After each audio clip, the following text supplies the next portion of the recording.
Hey, hey, gorgeous friend. So today we continue our conversation with Amanda Timpson. We pick up with us talking about the loneliness epidemic. Go check out Don Martin's book, Where Did Everyone Go? We also talk about the millennial cringe and how fully embracing it has shaped our entire generation, and how we can change people's understanding one conversation at a time. So without further ado, here's part 2. Welcome to Season 7 of the Queer Consciousness Podcast. I'm Kit Sargent, and my pronouns are they, them. And I'm Jess Grace Garcia, and my pronouns are they, them. We're just humans wanting to share the lived experience of other humans. This season, we're talking about all things sex. We want to have deep, heart-led conversations as we unpack what sex means to us and why it's so important to talk about it. This is a season of unlearning, relearning, and sharing about a topic that is still considered taboo. Because at the end of the day, we are all spiritual, sexual beings having a human experience, walking each other home. The difference between like millennials and Gen Zs and Gen Alphas, millennials had to learn how to communicate because we had the ability to go to people because we had third spaces, but we also had this overlap of analog versus digital, where we still grew up in an analog world where in order for us to go and find our friends, we had to go and find our friends. Mm-hmm. Like I distinctly remember, right, yeah, you ride around town and you find all of your friends and you go to their house and you knock on their door and you say, hey, Mrs. So-and-so, can so-and-so come out and play with me? Literally. Like, and then after a while, you go and round up all your neighborhood kids and you're all riding a bike and then you all end up at so-and-so's house. And then, of course, the moms play phone tag and they call around to everybody and say, okay, who has the kids? And they're like, well, they're not here. Try somebody else. The children? Has anybody seen the kids? And it's like, there's a pack of them. They're going to be in Can you imagine the helicopter parents that are our friends, by the way? Right, yeah. Dealing with that now? No, God, good Lord. But like, that's what how Life 360 is for. So you can just stalk your kids wherever they are. Exactly. But like, that's how we grew up.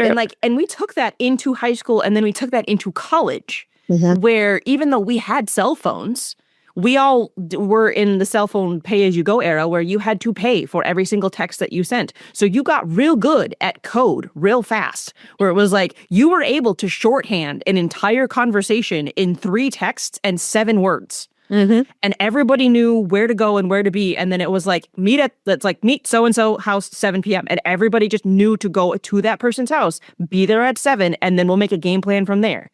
Mm-hmm. We took the same skills that we learned as children into our early adulthood. Granted, we have lost some of those skills now as adults because of the fact that we live in such a digital age. But the thing is, we are now starting to realize, hey, we can go back to our teenage versions of ourselves where one of us has a driver, the oldest of us has a driver's license. We're just going to go around and pick up everybody, stick 10, 17, 16, 15-year-olds in a car and drive somewhere and hang out for a couple 2 hours at the mall or whatever. Mm-hmm. Like, we have those skills. We just need to dust them off and get them back. The difference is we have those skills. Gen Z does not. They did not grow up in an era where they were able to ride around town and pick up all of their friends on their bikes and then ride around town and pick up all of the friends in their cars. They didn't have that skill. And nowhere to go. Correct. Like, we don't really have malls anymore. You know, that's right. That's part of the problem. It's like nowhere to go. Don Martin wrote a really, really great book called Where Did Everybody Go? That's sort of about still waiting for my copy on audio. I'm still waiting for it. It has been on hold since he published it, and I'm so angry. I'm so frustrated. I'm like, give me my copy. Let me hear it. It's really good. I recommend it. But he talks about the like myriad factors that are involved in sort of like why humans are so lonely right now, and that that loss of third spaces is like only one part of sort of like a very complex problem. But it's also like, and it plays out into everything, especially this sort of youngest generation. Like, they're having way less sex than any of our generations did at their same age, which I can only assume is at least partly due to the fact that they are not interacting in person as often, like you just... Well, and you're talking about physical sex, though. I mean, who knows what they're doing via text and, I mean, video. to be fair, like self-report studies are always a little difficult, but like all the studies indicate that they are just having less sex across the board. Oh, interesting. Okay. Of any type, whether, cyber, in person, solo, any of it. Which I think it's not my area of expertise to try and parse that out, but I think it is. My brain goes straight to like, oh, is it because of like, of course I think of like the positive side of it first, which is like, oh, is it because of a reflection on more education on, like what, or is it? Yeah. I mean, I think it's I love the way you said that. Again, not my area of expertise, but like in large part, I think probably lack of access to opportunity. Yeah. Because like not only are they not spending as much time together in person, they don't have the like unmanaged hours that we had. That's true. They just don't. No. But I also think that, American culture in particular is regressing and becoming more puritanical, has been essentially since the 70s. And that's not great because Americans are uniquely weird about sex in the world. And so, and then add to that the sort of loneliness and isolation that young queer people can feel. All of that adds up to not having, sort of interest or opportunity to explore the physical side of relationships, which is also why I think we're seeing this, attempt to separate sex from sexuality, which I think is incredibly dangerous and does not lead anywhere good. I also wonder how much that connects to like, the quickness of dopamine through like games that we play on our phones or scrolling or gaming like if you're not getting good dopamine from your sexual experiences, then I think you need different sexual experiences. I mean, agreed. But like if you haven't had any sexual experience and you're getting like this comfortable, safe dopamine from this kind of like specific setting where you don't have to leave your home or your room, maybe like then it's like, oh, I'm good. I'm right here. I'm good. I'm comfy. I feel safe. And, there was, before we even started really recording, we kind of talked about like being, the millennial generation of those of us that were teens when 9/11 happened, or, it's this, and what was the one that you referred to, Amanda, for Gen Xers? Artemis 2. Oh, yes. The Challenger. The Challenger. Yeah, I just think that, like, you think about, kids, especially Gen Z generation. I mean, it was like school shootings. Yeah, it's just like, crisis after crisis, which right, I think crisis after crisis. Anyone feels safe being vulnerable or even naked, frankly. Exactly. And like more of an understanding of like, oh, is it safe to be outside? Is it safe to go play? Is it safe? Like, and that's hard, when you have so much information that's been dumped on you and in your laps, like as a kid, like, oh wow, I know a lot more. As kids, I think that one of the gifts of being millennial, before the digital like age really took off, was the lack of information. Like we didn't have that fear. We could go run around. We could like, I mean, I talk to young little ones every now and then, and you hear like they know way more like than you'd expect them to know about, politics and Trump. And like it's impressive, but it's the same time it's like, oh my God, I want to give you back your like lack of your actual innocence. Your innocence. Yeah. I also think, funnily enough, I was just having a conversation with with a friend of mine just yesterday, and we were talking about how millennials we are at this very weird intersection because of the fact that we have fully embraced our cringe. We understand what it means to be cringe because it's like growing up, we made some of the dumbest decisions we have ever made in our entire lives, in our teens and in our early 20s, because there was no digital footprint. Mm-hmm. The reason why so many millennials, you'll hear us say Pixar didn't happen, is because 90% of our teens and our 20s, we had evidence. but it was not good. We had 37 photos uploaded to Facebook the next morning. Right. Luckily, MySpace doesn't exist anymore. Well, that, but also like they were blurry as all hell. You couldn't tell half. Like you're like, is that someone's foot? Is that someone's elbow? Like, what picture is this?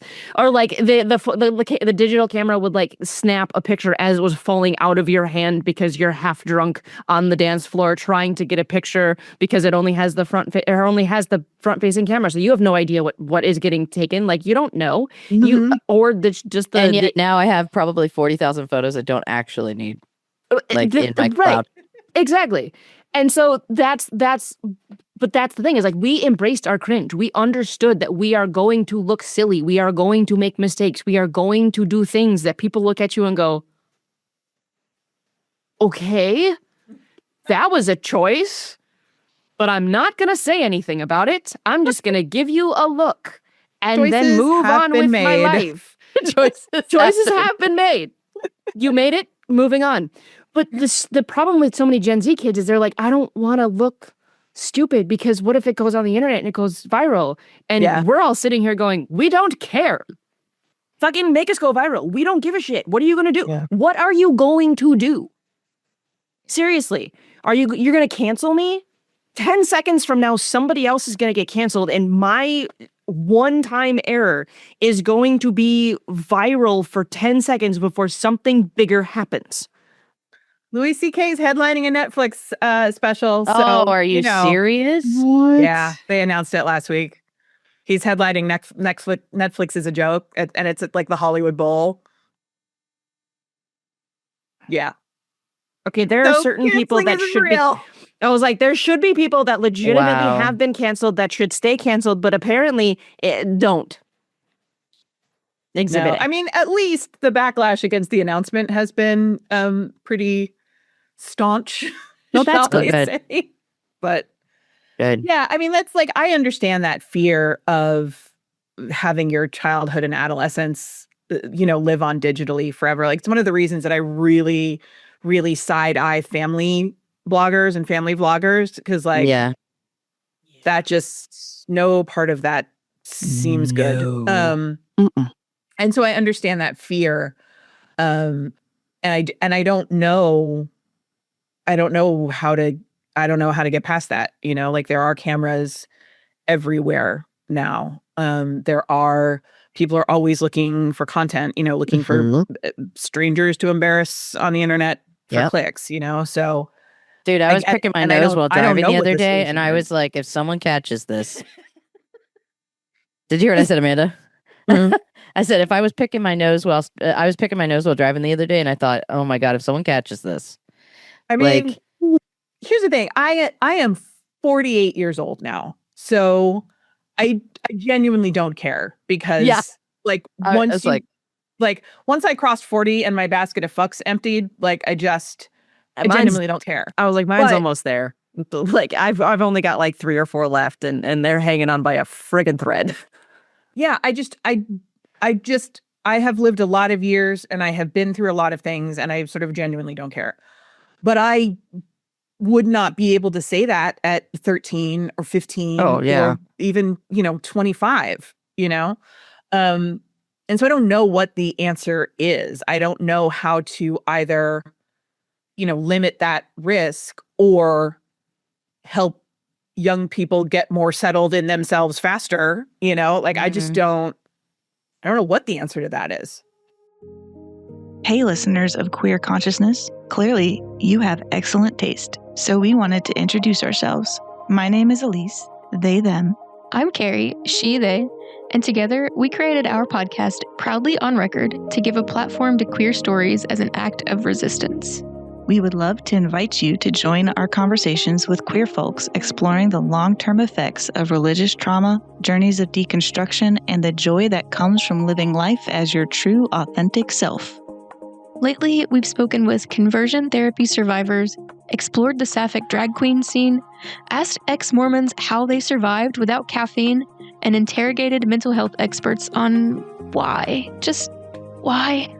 So, if you've ever felt entitled to monetary compensation due to your religious trauma, or have ever wanted to waltz with potatoes up and down the produce aisle, Have we got a show for you? You can find Proudly on Record on all streaming platforms. Now, back to our favorite theys, Jess and Kit.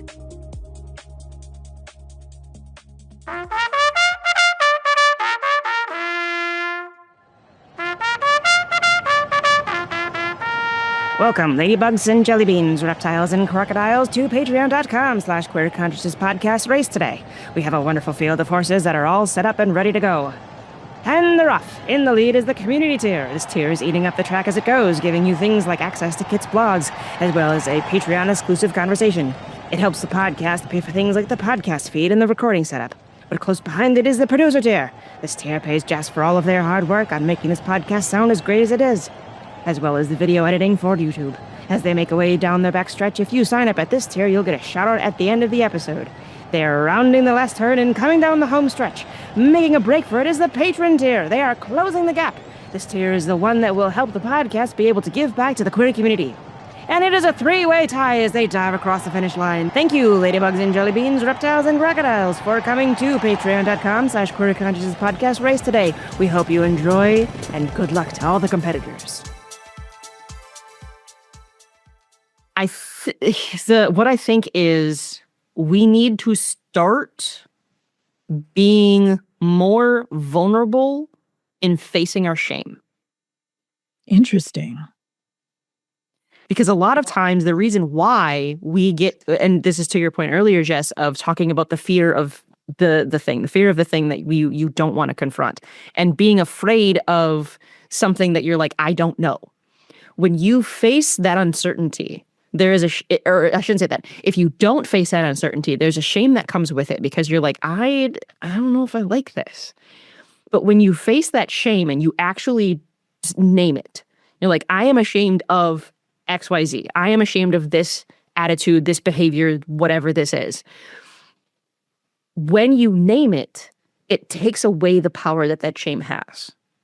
And a lot of times when you stand in that and you say, no, I am ashamed of this. And now that I am aware that this is where my shame lies, I can then start doing things to override that shame, to be like, no, it's okay. It's okay. Mm-hmm. You don't have to do the thing that you don't want to do, but just naming the thing that you don't want to do draws it. I don't want to say draws attention, but it brings it to the forefront to the point where you can say, okay, now I can start doing things to alleviate that shame, to start removing it just enough where, is it still uncomfortable? Well, yeah, because I'm still slightly ashamed of it. But now I can say, okay, what are the things that I want to do that are going to make me feel okay about this particular thing? Mm-hmm. It's leaning into that curiosity of being like, it's actively naming the elephant in the room, saying, that is an elephant. That elephant is purple. Why don't I like the purple elephant? Mm-hmm. And even I think the people that you respected growing up, at least for me, I'm thinking about a few people that I was like, oh, those guys are cool, or that woman is like someone I would love to be like. And even if I didn't say that as a kid, I thought it. Yeah. And it was because they were weird. It was because they were willing to be weird in public. It was because they were willing to be like the one that tried something that no one else would, or like wasn't afraid of not seeming cool, and like if I can be that and do that in front of young humans, then maybe they'll have a similar thought. And I might never see that seed that was planted. I might never see the growth from that seed, and that's fine. But maybe it impacts them enough to know that it's okay. It's okay to just be yourself, be cool, and like often, that question that we often ask at the end that has to do with like, what would you say to your young self? I think about that question a lot for myself. And it's often I often come back to this place of like, I want to say to them, like, just keep being yourself. Like, you are so cool. You are awesome. Like, and funny. And like people want to hang out with you, and like you are so unique. And so that's what I'd say when I'm around young folks. Like I like to remind them of how much how cool they are, how much fun they are, like how interesting they are. Like, tell me more about that. Like you have lots of like I love obviously I surround myself with neurodivergent humans, so they have neurodivergent kids. And so so, like my own niece and nephew are both definitely autistic and ADHD. And like, I can't wait to continue. Like, I ask my niece Phoenix all the time, like questions about herself and like what is she interested in? And I love it because she does the same back. She says like, "How are you? What are you doing, TT Jess?" And I cute. can't wait for her to be old enough that I just keep building her up, like being like, that is so cool. Tell me more about that. I think if we can do that, I think that's something that our generation is doing really well for their kids, and we can only hope that that we have a generation that is coming up of kids that don't mind being a little weird and they're confident in that and they're comfortable in that and they don't mind asking hard questions. I think that was something that was really good that my parents let me do, especially my mom. I was a Y kid. Oh my God, was I a Y same. kid? I was, and then it got shamed out of me. That and we've talked about this, right, Kit? That this is like one of the key differences between our upbringings is that I was encouraged to ask why, even when it was something that was uncomfortable. Like I don't think I would have known that my mom was a little bit queer at 12 years old had I not asked a few more questions. I still have more questions, unfortunately. She's not here, but like there's things that I'm like, really? I should have asked more questions. I really should have. But that I want kids to feel comfy asking why and getting answers that aren't just because. Mm-hmm. And knowing, I remember when I was 12 when I realized that my mom was not perfect.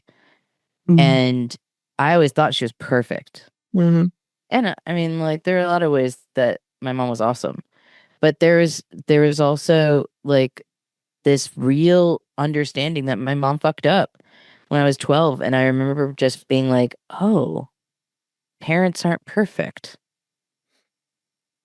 Oh, they can make mistakes. And that blew my mind. And if that would have started when I was like 4, you know what I mean? And I've talked enough about how I feel about the word perfect and the way that we see perfection because of my own perfectionism. But I am thankful that, like, if we're coming back to talking about sex, I had sex at a younger, at like 17, which I think is a very valid age to be having sex. Mm-hmm. And that helped me so much in the furthering of my exploration of myself, my queerness, and my gender. And the reason why I'm thankful I had it then was because I do think my perfectionism and my anxiety would have taken over and made shame a much bigger part of my sexual experience and impacted my ability to try new things. Mm-hmm. And not just in the bedroom, like in life, and so I'm just, I don't know, I'm thankful that I did it during a time in my life where I wasn't afraid to be imperfect and make certain decisions. Does that make sense? Mm-hmm. I think it makes sense. Yeah, it totally makes sense. Yeah, and I do think that that's what our younger generation is missing when they don't have access to unmonitored time together to explore things.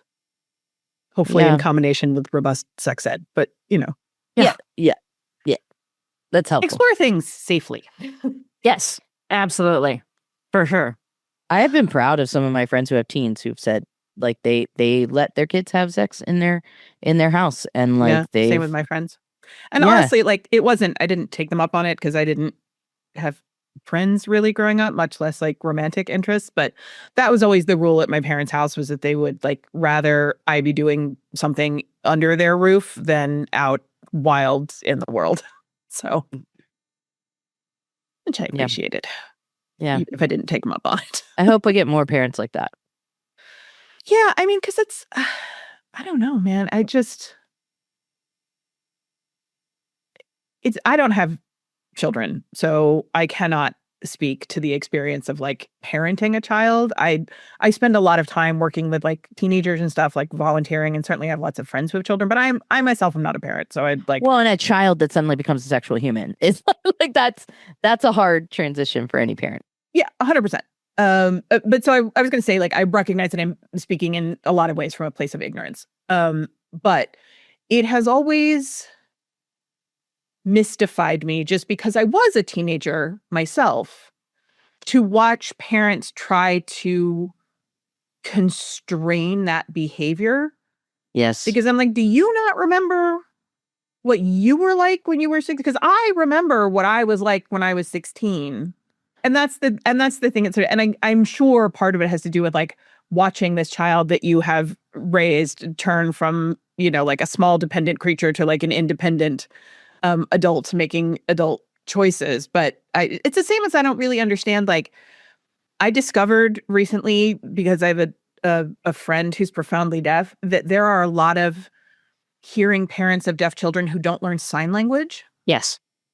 Which was like absolutely blew my mind. And wow. it's all that same sort of stuff. I'm like, what do you mean you're choosing not to communicate with your child? Like, because they would rather force, and the only reason that I know this is because I follow deaf creators on Instagram and TikTok, and just because I've always found sign language fascinating.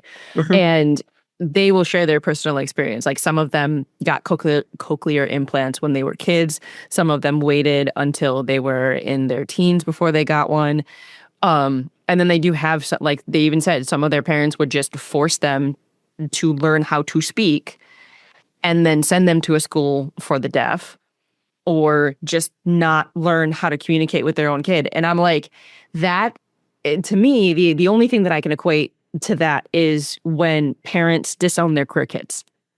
Yeah, which I also don't understand. Like, on a fundamental level, I just don't. And again, I'm not a parent, so. But I cannot. I just cannot imagine looking at a human that I have, birthed or adopted and raised, and being like, there is a limit to the amount that I will love and support you. Mm-hmm. Like, I cannot wrap my head around it. I just can't. That's because you are a deeply empathetic and empathic human. And I think that's. Yeah, but I'm also like, I can be. But I'm also just in general, I'm also an optimist in general. Like, Same. I believe that most of the people who are sort of like wrapped up in the MAGA movement, for example, are like people who like care about their kids, and who like want all their neighbors to have good jobs and, be able to afford gas and groceries. You know what I mean? Like, they're not like fundamentally evil people. The people leading that movement certainly are, but like, For sure. For the most part, I think these are generally, good people who want good things for at least the people who like look like them and believe like them. Yep. And so that's where I get tripped up, because I'm like, I believe that this is true about you, but here is evidence in front of your face that what you are supporting, what you are voting for, what you are saying is in opposition to that. Yeah. And the cognitive dissonance is dissonancing. Right. For real. That's the part that gets me. It just. I think there's an inherent inability to put themselves in another person's shoes. Truly. Like, I think that, like, and that's kind of what I mean about empathy. Like, I think you have an ability to be compassionate, an ability to be concerned, loving of your neighbor, as you said, but not an ability to say, I I can actually try to understand what they're experiencing. Yeah. Yeah. And I also, I think that's part of the reason the country is so weird about sex, right? It's like, here's the narrow list of things I believe that I like. And I don't want to deviate outside of that list because I might learn some stuff about myself that I don't like. But B, I think it is weird that anyone wants to deviate outside of this list, and so therefore I will be uncomfortable with that. Like, it's just such a... And that happens on both sides. I mean, like, when you've got leftists who are super fundamentalist about things like that. They'll say, like, how? Come on, everyone likes this kind of sex. Don't lie. This is the kind of sex you like. And it's like, no, that's the kind of sex you like. Mm-hmm. Not everybody only likes missionary. That might be your favorite position, but that is not the only position. Literally. In general, I want people to get real cool with a whole lot of stuff real fast. Like, it's just... Well, be real cool with maybe not knowing the answer. Like, like I will say, like, because I did not grow up in the like high control religions like you guys did. I grew up in a sort of agnostic, very waspy, bootstrap individual excellence kind of household. But one thing I will say is that both of my parents to a degree, but my dad in particular, because he came out of a abusive, high control religious background. My entire life, if you sort of ask my dad about, like, is there a heaven? What happens after we die? Like, my dad's response across the board is like, I don't know, and I'm okay not knowing. And just hearing your parents saying that, that's huge. Yeah, just having someone in my life, and especially like an authority figure. Yeah.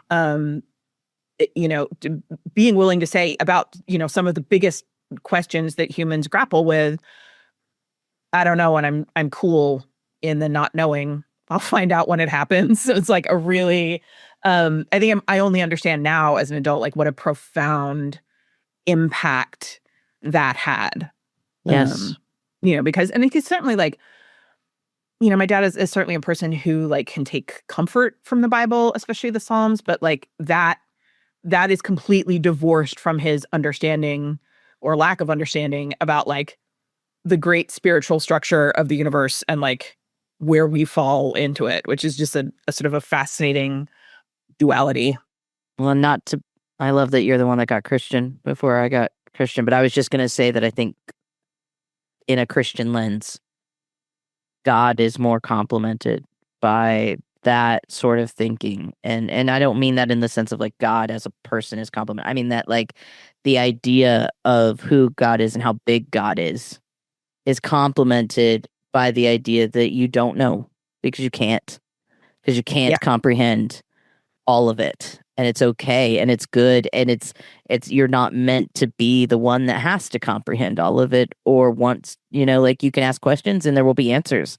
But it does not mean that you need to know black and white how everything is meant to be. Because that just takes away from the beauty and the mystery that was in a Christian lens was created for us to enjoy. And I think like, can you imagine like knowing like, okay, let's just say like in a sex perspective, the first time you have sex, if that was the only way that you were supposed to have sex, if there's only one experience of sex, you have sex and you say, oh, well, I've had it. Now I know what sex is. Right. And like, think about food. If you had one of your favorite foods, pizza, you have pizza or you have chocolate or something that people love, and you say like, okay, I've had it.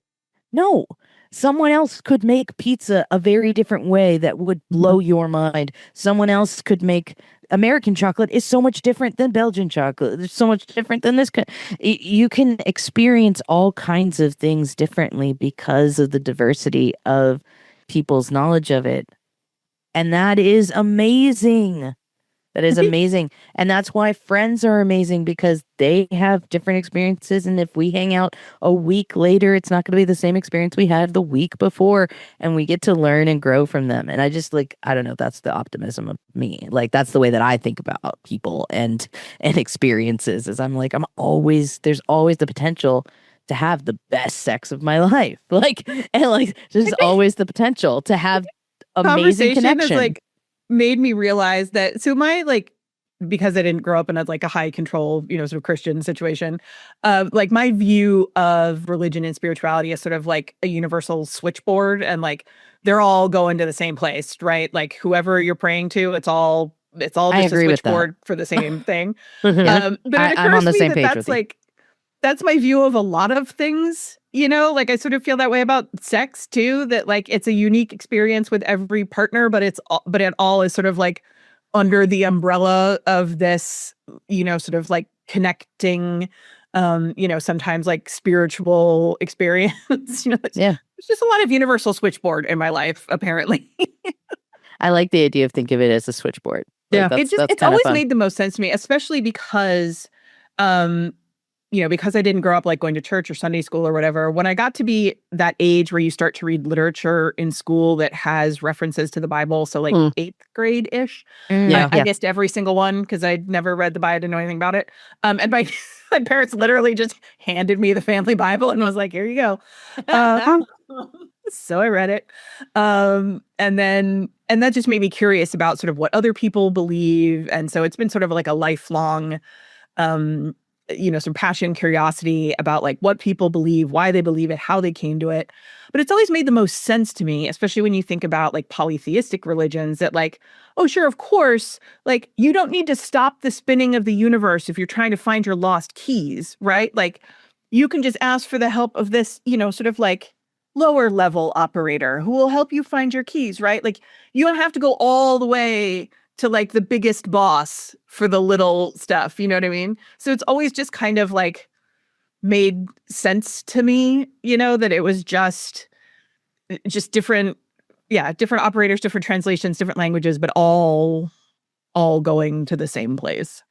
And yet, those that believe in Trump, MAGA, all of this, they believe that this one person is going to fix everything because that is the way they were taught. Yes. That they could go straight to the top and talk to God Almighty and say the world is fucked and I need help or I need a bicycle. Whatever the thing was. I was interested last week that now perhaps the American Catholics are shaking off their devotion to this particular oh my God, yes. cult, because now they've been very clear about how much evangelicals hate Catholics. They've always hated Catholics. They've always hated Catholics. But it does put our vice president in an interesting pickle. I'm pretty sure he's going to get excommunicated, but he killed the other pope, so it's about frickin' time. Fair. But yeah, it was interesting to finally have them be gloves off and be like, no, we will not do a Catholic service at the Pentagon. No, we will not have a Catholic priest at the White House thing. I'm glad they're gloves off at least now, because man, if we could unhook the American Catholics, that's one more train car we've got off of this. You know what I mean? So I guess one of the things that I was just thinking in terms of merging these two worlds is to say that one of the hardest parts about why Christian nationalists taking over, and then folks like you, Amanda, who kind of see this general switchboard, that's two very, very different languages. Very, very different languages. And I think the connection is never going to be logical. It has to be emotional, in the sense that we care, right? We care about each other. So then we go, okay, maybe I'm going to try and understand what's happening over here. And so I personally, that's when you say we have such a disconnection happening in so many ways, but also with sex, that's where I go, I really want to see us not, especially those that I think have more connection to their ethics, disconnect because of burnout, because of just a lack of energy or time, really, to put into it. I hope we don't go in that direction. I want us to continue to find ways to breathe life into each other so that we have the energy to keep caring about these things and staying connected to ourselves, connected to our own identity, our own selves.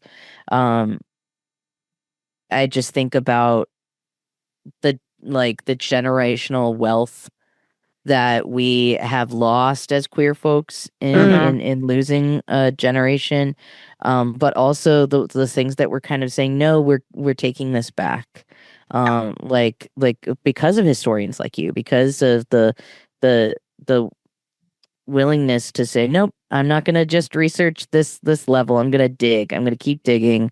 I'm going to keep trying to find these things, and I'm going to keep trying to bringing these stories to the surface. Like, these people's stories need to be brought to the surface so that people realize this isn't something new. You aren't a new creation. You aren't a new idea. People like you have existed for a millennia. Like, you are not alone, and your thoughts are not new ideas and new thoughts. Like, someone else has had them. So, like, I think if I had felt that way as a kid, like if I had felt like there was someone else who was having this same sort of crisis or dilemma, there would be, and like, I love who I am now, but there would be a big difference in who I am now, and in some of the ways in which I had to build my own confidence back up, and all of that. Like, had I just known there were other people like me that existed or had questions like I did. Same. You know? And so we've got to hold on to those identities. We've got to hold on to who we are, and be willing to even pass it on to just one person, if it's just our story, just one person, not the world, not social media. It doesn't have to be that. It can just be like one person who carries on your story. It's literally the only way to change hearts and minds is like is one-on-one, for sure. And I think that is part of the problem with like Christian nationalism as an ideology, because it is a holy war, and it like automatically sets up anyone outside as being the enemy in that war. And like I think that's what makes this so different from any other kind of like ideological divide, where like, all right, well, we can disagree, but I still recognize your humanity. Whereas there is like if you're inside a holy war, everybody on the outside is less than human. And I think that's the and the only way to breach that is like person to person. To be like, I am standing in front of you, a whole and complete human. That is how I got my mom to not vote against gay marriage. Was to remind her that she believes that I'm a whole and complete human. Yeah, and like, that's like, what Mom, it takes. you didn't give birth to a 75% human, right? Like, you don't believe that I deserve 75% of civil rights. Because, by the way, that doesn't exist. That's not a thing. You either don't believe that I have human rights, or I do. Yeah. And that is what changed her mind. At least when we were voting in Maryland. You know. And that is what does it, because and this is just a human thing, right? Like, this isn't specific to Christian nationalists, but like, no, it's really hard to humanize large groups of people that you don't interact with regularly, right? Like, that's part of what makes all of this anti-trans language so pernicious, is like, most people, if they've met a trans person, are not aware that they have met a trans person. So it's easy to build this image up in their heads of this like monster, because they don't have personal experience to compare it to. And that's like, unfortunately, that's sort of a human thing, is we are really bad at caring about people and groups that we have not interacted with personally. Like, it's just, that is just a human thing. And so that's the like you're totally right that the only way to solve that is like human to human. Well, even that cognitive dissonance happens in that moment where they do meet you and they find you to be someone that they're actually enjoying, or even that they see as whole, and they say like, yeah, but not you. No, yeah. And it's like, yeah, but it affects me. You know? This is like how I broke a bunch of my fitness bro friends of making jokes about fat people, because every time I'd be like, you mean me? And they're like, well, not you. We know you work out. I'm like, nobody you're listening to knows that. So yes, also me. Yes, also me. Yep. It's totally true. Well, we could talk forever. It's true. We've been going 2 hours now. Huh? And I love it. We talked about so many things other than sex. But the thing is they're all encompassing because they all lead into that and how, like to your point of taking it all the way back to the beginning and your definition of what sex is it's a point of connection. Mm-hmm. Well, how do you connect? Like, how are you able to build relationships to the point of you being able to connect in such a way where you can have sex with somebody? Like, yeah, not saying that hookup culture doesn't exist because we grew up in it and it's still happening today. And yes, there are times where, and Jess has talked to it before about the fact that like you can have an absolutely beautiful sexual moment at one time. That's the one time you see this person and you just happen to see them naked and you have this great sexual moment. And then you're outie and you're like, thanks, that was brilliant. That was amazing. Like, you just happen to see them naked. Like you just came around a corner and like, naked person. But like, that's the thing is like you have this one moment in time where you're like, this is the point of connection that we have. And then that's it. Then the connection is over. Or you have a connection with someone who you gradually build and you build this relationship and it takes a while before you actually are comfortable enough fully getting naked in front of them and showing them all of who you are, where you can have a longer sexual encounter where it's not like a quickie in the bathroom and you're out. It's like, no, we're actually going to make this last. This is going to be a journey. We are going to have to take breaks, rehydrate, and then come back and continue where we pick up. Like that. That's the best kind of I learned journey. a lot about Kit's sex life in this episode. Kit's like, I don't have sex much, but when I do, it's gonna last for a while. But that's the way my wife is too. Like as an ace person, same. She's like, if we're having sex, we're having fucking great sex. Okay. Might not do it often, but when we do, we gotta warm up.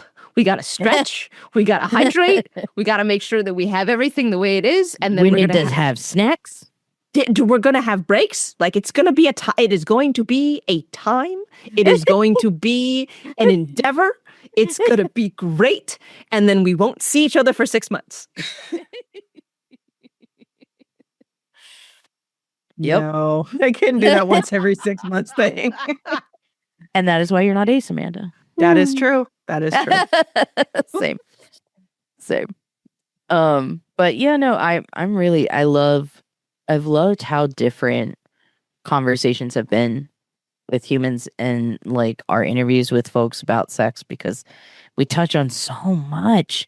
But you're so right, Kit, that it's like so much of our sense of self and vulnerability comes back to that question, and comes back to that, like, who am I as a sexual being, because of that, the way in which we interact with other humans. Like, I just keep thinking about the fact that I'm a very like, yes, I'm on the hypersexual side of myself, even in figuring out perimenopausal things. But like all of my interactions with friends and being in queer community, I feel like I've grown like in 20 years, in 5 years. Does that make sense? Like it feels like there's so much because of the way in which I've learned about my own interactions with folks that I might find attractive or friends that I've, as a demisexual, have become like grown in chemistry with them. And it's taught me a lot about how to be good in communication with those folks. And so like so much for me, I often say I'm a sacral human. Like for me, like a lot comes back to that place, my confidence, my passion, like how I drive my career. There's just, and when that is being attacked in some way, like my sexual identity is being attacked in some way, or like my sexual organ is being attacked in some way, then it affects so much for me, so many other parts and I do of my think identity. That, like, as Americans in particular, like, we need to get out of our heads and into our bodies a little bit more. Yeah. I think there is so much thinking about, who we are and what we're about, and not enough acting and experimenting. Yes. And like connecting the thinking to the doing. Yeah. I think it's all, an attempt to sort of like sanitize all of it. But yeah, in general, I think especially at this moment in time, spending a little bit less time in our heads and a little bit more time in our bodies is probably a good thing. Yeah. We're connecting those two things. There you go. That's a great way to wrap up. Wrap it up, folks. Thank you for having a conversation that reminds me how painfully single I am in this moment. I love you. I'm so sorry. I do. I was like, it's okay. Jess has the two partners for our lack of partners. It's true. I'm sorry. No, it's all good. I don't believe in a scarcity mindset. I think you can have 78 partners if that's what works for you. Yeah, I am monogamous, so that limits my options in play. Hey, at least you don't live in Seattle. I fear that you basically have to be. I feel like you basically have to be ethically non-monogamous to live in Seattle and be queer. My communication skills aren't good enough, honestly. That's bullshit. Well, I mean, they are. Here's what it is. I do a lot of things. And I have a lot of relationships that are important to me. And so I basically only have like one energy slot for a romantic relationship. That's fair. Like I would have to unslot something else to have multiple romantic partners. Yeah, honestly, my friends who date multiple people at once, that for me feels like, oh, you haven't even, like, I love focusing on a human. And so I can do that casually. Like I can do that up to a point. Oh, totally. Yeah. Going on like first through fourth dates, with sort of like multiple people. But then after that, like I got to narrow it down. Yeah. And like, I love to put energy into multiple humans, but like if I'm romantically involved with someone or I'm feeling a deep connection, then that's where my energy goes. Mm-hmm. And like, Same. I can't give all of that to multiple humans and feel like I'm giving them a good portion of me, And so like, I think that I often say that me and Erica could not have opened any earlier, any sooner in our relationship, because I was so in a like what I misunderstood as monogamy was just devotion, devoted mindset, and because we had a base level that was really good, really foundational, really solid, and some paperwork to back it up. It felt safer to go out on the limb with someone else. But that's the kind of polyamory that works for me. And there's so many other ways to do relationships in monogamous or polyamorous ways. There's all kinds of ways to do relationships. I did date someone once who had another partner besides me. And like that worked for me because then I still only had the one communication slot because me and their other partner like did not interact aside from like, casually.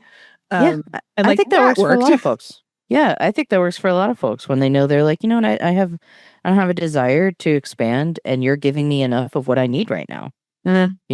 Like I have a couple of friends who are better off as secondaries.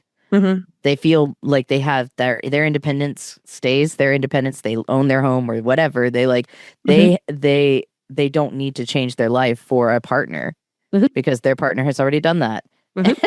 And they get to go on dates and they get to, like enjoy life with this person and get what they need without feeling that they owe them more. And I think women enjoy that a lot, especially like women who are secondaries. And I mean, my community is reflective of that, but like, I haven't met a lot of guys who are like that. I think that tends to be more like, yeah, I have a couple of guys that I like have relationships with, but I'm married. And so it's interesting to see that starting to pop up more with cis gay men. I want to hear more about that. Like that's probably the kind of person I want to interview next is like hearing more about men who have grown up in queer culture and have like had like the long-term relationships while also seeing if they can expand because it's what's expected in their culture, and emotionally maturing at the same time. Like there's a lot to be said there in terms of like getting to know people. But can we ask the final question, Kit? Sure. It's your job. I don't ever want to do it. I know it is my job, but it was just really funny how you were like, and hard stop. Yeah. Because if we don't hard stop, we're not going to. We're not fully going aware. to because we love each other and this is great. And it feels like it's meeting a little piece of like, first of all, I miss Amanda. I've been wanting to text Amanda and say like, hey, we need to hang out. The other thing is that, I just saw Kit recently, but it feels like it fills a need for me, and I'm loving this. And I will not ever be the one that hard stops. So it's funny that I'm doing it. But I just know us. I know us. Yeah. That is fair. See, we just need to do this in person at some point. This is true. It has to happen. Has to happen. I keep trying to get Kit to move here, just so you know. So it's getting less and less trying and more, okay, logistics. Yeah, we are. We're getting into logistic territory. We have post offices here. Oh, fully aware. Well, and some beautiful ones in Pasadena. Some beautiful ones. That's true. Yeah. And the weather is definitely better to be a mail carrier in Pasadena. This is true, except in the summer when it's like 110. Okay, yeah, that part kind of sucks, but other than that, but it also is like 104 and humid where you are. So it's that's valid. That's also 110 and slightly less humid where we are. And we're here. The lack of humidity makes a difference. It really does. True. And we are we have a Mediterranean climate now. So we do get the humidity in the summer, but it's not nearly as bad as Midwest humidity, which is correct. It's a whole other thing. Yeah. All right. So, Amanda. Kit's like, I'm coming, okay? Just give me time. Do it. Knowing what you know now, having lived the life that you have lived, if you could go back to your 21-year-old self and give her one single piece of advice about sex, what would it be? Have more of it. Seriously, not the last person. I was in a monogamous relationship and we weren't like terribly compatible in that arena, but we were trying. So yeah, I would have more of it with a variety of people. And also that relationship isn't going to work out. So. Very true. I can see is your cat's tail. I love seeing the cat's tail. He's right here. He just woke up. He just woke up from his nap, and it is almost dinner time. So of course he had to come over and be like, "Hello, I am awake. Feed me. I am awake. It is time to eat." Because he is a toddler with fur. Yes. Well, he's orange. Oh, I can hear the purring on mic. Yeah, he is a very he's a motorboat. When it comes to purrs, he is a motorboat. I can hear him across the room most of the time. I don't have to ask him where he is. I don't have to call for him. I'll just be like, just get real quiet and listen for the purrs. Aww. And then I just kind of echolocate him through his purrs. That's so cute. All right. Until next time.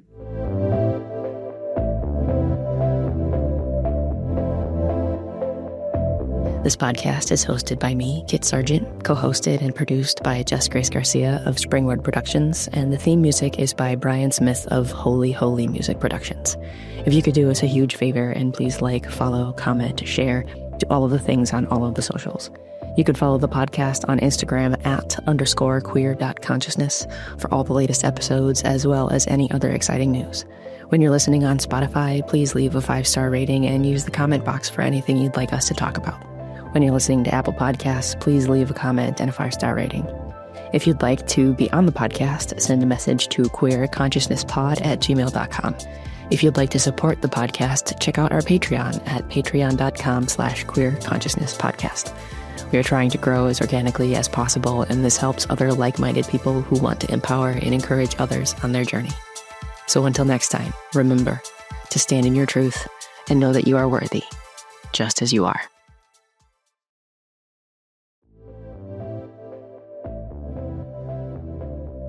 Hey friend, Just wanted to take a quick second to remind you that if you or someone you know is struggling and don't know where to turn, the trained volunteers at the LGBT National Hotline are here to help. Because sometimes the strongest thing to do is to ask for help. The National Hotline phone number is 888-843-4564. And if you want to check out the other things that they have available for them to help you with, you can check out the lgbthotline.org in order to be able to see all of the services that they offer in order to help our community.